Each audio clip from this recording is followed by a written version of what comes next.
perturbed with the huge amounts of money owed to NAWEC, especially the monies owed by the councils.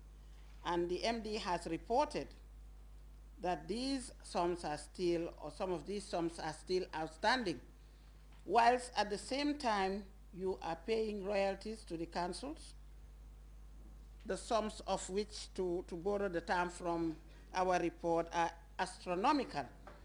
Another part of the activity report that elicited remarks at the National Assembly is the disconnection campaign conducted by NAWEC. Although this exercise is lauded as useful, the team, it is suggested, should be subjected to scrutiny. For Alaji TSA Njai, NAWEC should be generally more proactive. You look at NAWEC's costs. Virtually cost of sales is neck and neck with revenue. Virtually. NAWEC's MD, Ibrahim Sanyang, in response, said the points raised are not without justifications. Being in this business, we know what pertains in other countries. There are huge subsidies to electricity operators in other parts of West Africa, in fact, even neighboring Senegal. They were in serious crisis. I think we all saw it on the TVs. But the government have to come with an emergency package of an emergency power system of 30 megawatts, which is diesel. And the cost of operating that plant is completely outside the domain of Senelec. NAWEC is one of the most important parastatals in the country. What it delivers is the engine of growth. Electricity, where it is constant and reliable, boosts the economy. But where it is erratic and epileptic, business is hampered and investment reduced. However, before NAWEC raised its profile to the level of a constant and dependable electricity and water company, it will have to deal with the genuine concerns raised by its auditors. If there are any options to explore as of now, they are renewable energy sources and prepaid metering.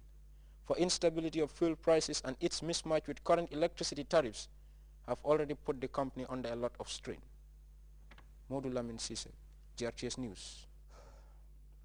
You can follow that story and other GRTS programs live on our website at www.grts.gm. There you can also monitor GRTS Radio Live. We'll go with a short break. The news continues momentarily.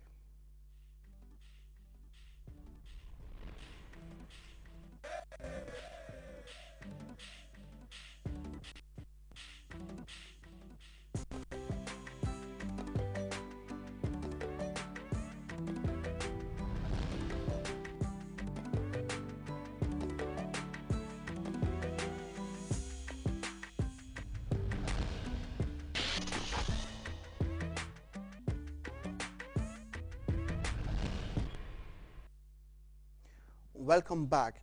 The United Nations has expressed concern over the level of violence in post-Gaddafi Libya.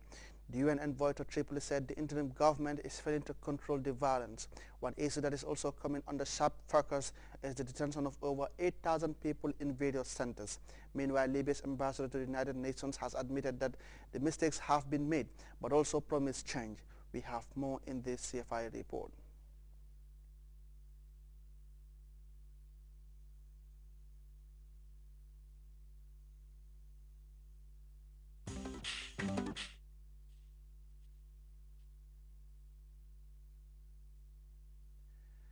After months of post-electoral violence that rocked the Ivory Coast, authorities there have started the difficult task of exhuming mass graves. The exercise that is attracting scores of onlookers is serving as a grim reminder of the about 3,000 lives lost in the civil war. For more on that, let's go with this CFI report.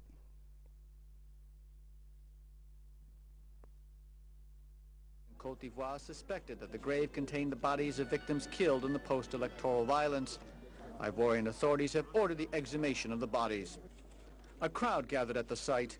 Witnesses say that the victims were murdered by members of a pro-Gbagbo militia soon after he was ousted from power. 2 students are buried here. They were meddling in politics rather than going to school, we were told. If we did the same, we would be killed too. Here's the proof. We buried them while there was shooting going on all around us. After we buried one, we'd run for cover and then start on the next. It's not how we would have buried them. The first body is removed. The only certainty is that the victim is a man. Authorities refuse to speculate further. The responsibility now falls to us. This investigation will allow us to determine who carried out these acts. This exhumation is only the beginning. Other mass graves have been found here and elsewhere in Yopougon. As many as 3,000 people are thought to have died in the country's post-electoral crisis. And back with our first internationals, the United Nations has expressed concern over the level of violence in post-Gaddafi Libya. The UN envoy to Tripoli said the interim government is failing to control the violence. One issue that is also coming under sharp focus is the detention of over 8,000 people in various centers. Meanwhile, the Libyan ambassador to the UN has admitted that mistakes have been made, but also promised change. We have more in this CFI report. Envoy to Libya reports Libya's interim government is failing to control violence. The former regime may have been toppled, but the harsh reality is that the Libyan people continue to have to live with its deep-rooted legacy, weak, at times absent state institutions, coupled with the long absence of political parties and civil society organizations. The UN envoy also reported concerns about uncontrolled violence caused by militias. Earlier this week, fighting broke out in the town of Bani Walid. Another cause for concern is a lack of respect for human rights.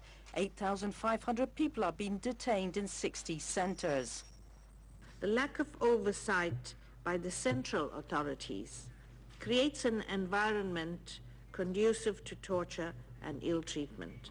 Libya's ambassador to the United Nations admitted his government's difficulties. There are mistakes, abuses and complications. Yes, that is true. We don't deny it. We don't accept this. There will be changes. Libyans from all over the country, from Benghazi to Tripoli, are calling for a strong government. They also want an end to torture and violence on the part of the militias. And before we take leave of you, a recap once again of our headline-making stories. The chairman of the Independent Electoral Commission has disclosed the cost of organizing the March 29th parliamentary election, saying over $21 million is needed to conduct the poll. Officials from the Geneva-based Capacity for Disaster Reduction Initiative have been briefing the chairperson of the Disaster Governing Council on the findings of a 2011 disaster-related study. Libya's interim government is coming under sharp criticism at the level of the United Nations for its failure to control violence as well as detention of more than 8,000 people in 60 centers. And Ivory Coast has begun the painstaking and grim task of exhuming mass graves containing the remains of thousands of victims of the post-election violence that engulfed the cocoa-producing nation. You can follow our stories on other GRTS programs live on our website at www.grts.gm. There you can also monitor GRTS Studio Live. That brings us to the end of this edition of the news. Thanks for keeping us company, and we enjoy the range of our interesting programs. Until then, my name is Abubakar Dabo.